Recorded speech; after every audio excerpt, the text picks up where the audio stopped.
Hello বন্ধুরা, তোমরা সবাই কেমন আছো? আশা করছি ভালোই আছো। আজকে দেখো আমি তোমাদের সাথে শেয়ার করবো একটা ফালুদা রেসিপি। ফালুদা রেসিপি করার জন্য আমি কাস্টার্ড পাউডার নিয়েছি 3 চামচ, তার সাথে চিনি অ্যাড করে দিচ্ছি 1.5 চামচ, আর তার সাথে জল অ্যাড করে দেবো 1.5 কাপ মতো।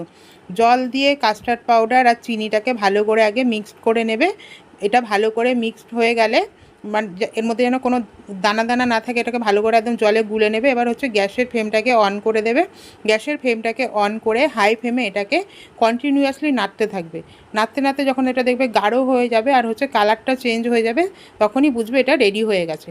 এবার এগুলোকে তোমরা গরম অবস্থায় কিন্তু একটা পাইপিং ব্যাগের মধ্যে ভরে নেবে। পাইপিং ব্যাগ না থাকলে, আমার যেমন পাইপিং ব্যাগ ছিল না, আমি একটা দুধের প্লাস্টিকের মধ্যে ভরে নিয়েছি। নিয়ে এটার মুখটাকে সামান্য ছোট করে কেটে নিয়েছি। কেটে নিয়ে এদিকে বরফ জল নেবে। বরফ জলের উপরে গরম অবস্থাতে একটা দরকার হলে একটা ন্যাকড়া দিয়ে এটাকে প্রেশার দিয়ে দিয়ে ফালুদাটাকে এরকম নুডলসের আকারে বের করে নেবে। তাহলেই, আর এটাকে 10 মিনিটের মতন সেট হতে দেবে, তাহলেই রেডি হয়ে যাবে আমাদের ফালুদা। এবার দেখো, ফালুদার মিল্কশেকটা করার জন্য আমি ওই কড়াইয়ের মধ্যে আবার দুধ নিয়েছি 500 ml। 500 ml দুধের মধ্যে আমি চিনি অ্যাড করে দিচ্ছি 2 টেবিল স্পুন। দুধটা যখন ফুটে উঠবে তখন এর মধ্যে 2 টেবিল স্পুন চিনি দিয়ে দিচ্ছি। তোমরা কিন্তু চিনিটা তোমাদের টেস্ট অনুযায়ী দিতে পারো। আমি 2 টেবিল স্পুন দিয়েছি। এবার এর মধ্যে অ্যাড করে দেবো 3 চামচ গুঁড়ো দুধ। 3 চামচ গুঁড়ো দুধ, আর তার সাথে আমি অ্যাড করে দেবো কাস্টার্ড পাউডার। কাস্টার্ড পাউডার দিয়েছি 1 চামচ। দিয়ে এটাকে ঠান্ডা দুধের মধ্যে, মানে রুম টেম্পারেচারে থাকা দুধের মধ্যে এটাকে ভালো করে গুলে নেবে। গুলে এবার ওই জ্বালানো দুধটার মধ্যে এবার এটাকে দিয়ে দেবে। দিয়ে এটাকে কন্টিনিউয়াসলি নাড়তে থাকবে। যখন এটা হালকা গাঢ় হয়ে যাবে তখন এটাকে ঠান্ডা হতে দেবে। গ্যাসটা বন্ধ করে এটাকে ঠান্ডা হতে দেবে।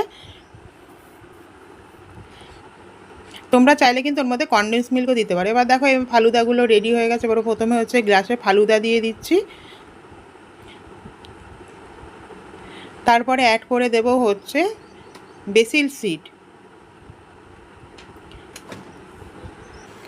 বেসিল সিড দিয়ে দেব। তার উপরে এবার দিয়ে দেব যেই দুধটা আমরা জ্বালিয়ে রেখেছিলাম ওই দুধটা।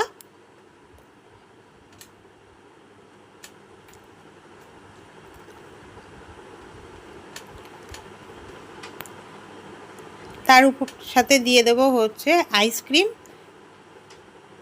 তোমরা যে কোনো ফ্লেভারে আইসক্রিম দিতে পারো। আমি এখানে ম্যাঙ্গো ফ্লেভারে আইসক্রিমটা ইউজ করেছি।